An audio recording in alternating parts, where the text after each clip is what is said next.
Hi. I want to talk to you about quiet spaces in your writing, the places where you don't write, where you leave space. This is in fiction and in nonfiction and memoir. I'm talking about creative writing. The places that are quiet, where there are no words, where you don't say anything, they can be extremely powerful. So I'm going to give you an example. It's from years and years ago. I went to see a friend of mine in a play, a Tennessee Williams play. I cannot remember the title of it. I apologize.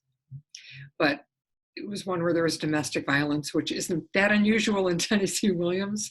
And my friend was playing the lead role, a farmer, a rural person, and his wife, and they were poor, and they had problems, and he dealt with them with violence often. The character, not my friend. And this was a small theater in Chicago. When I was living in Chicago, there were a lot of storefront theaters at the time. It was wonderful. All these little theater companies. And there was a preview night. It was probably a dress rehearsal, but it was a preview for friends and family. And I went to see it.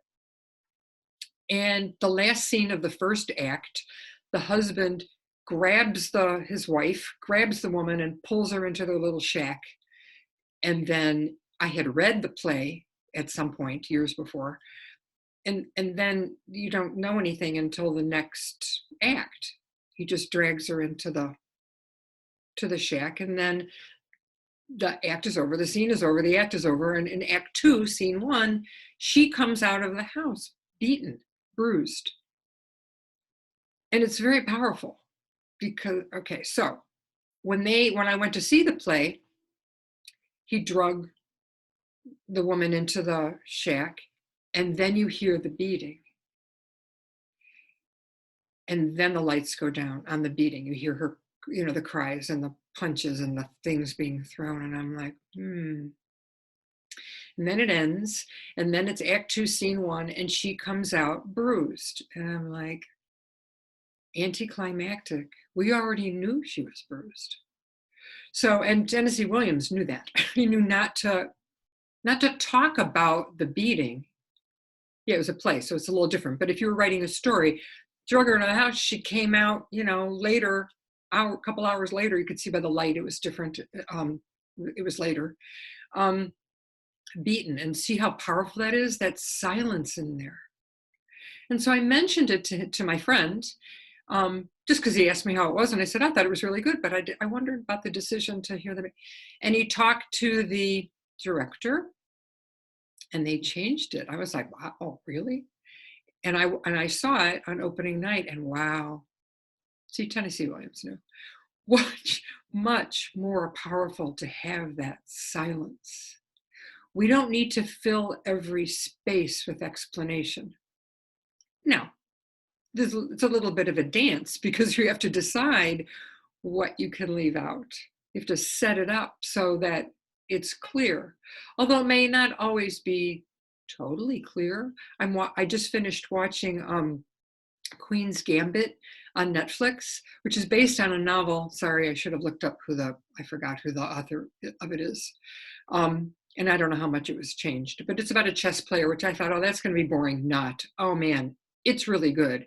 And it's good fiction to follow how the story's told. And one of the things that they do, I assume the author did as well, was between episodes, there's only 7 episodes. It's short. There's big time jumps, big spaces where you don't know what happened exactly, but you see the result of it. You see the change in the character. You see, you see it's different now. Ooh, that's interesting. I wonder what happened. And in some cases, you find out there's little dribs and drabs.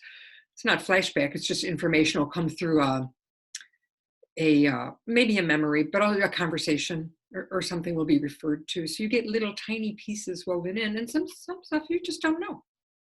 You don't know, and it's fine. It makes it more powerful to not know because it's that kind of story, with emotional issues going on. You don't know exactly what sent her down this road, and so I just want to remind you as you're reading quality fiction and quality memoir, Don't mean to be a snob here, but the good stuff. It's okay to read trashy stuff too. That's cool, but you may not learn much about your craft.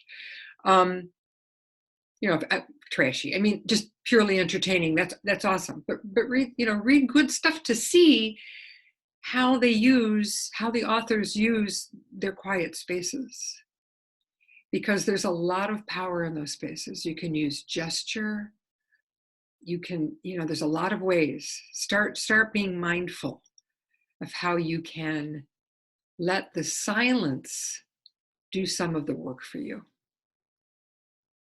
So I'd love to hear your thoughts if this resonates with you, or if it's something you might want to experiment with. You can drop some comments below or let me know privately. I'm Pam Sorellis of Winged Horse Writing Studio, and I help writers develop their voices and develop their stories so that they're strong, powerful, beautiful stories, fiction and non. So I hope that you'll let me know what you think, and I'll talk to you again soon. Take care.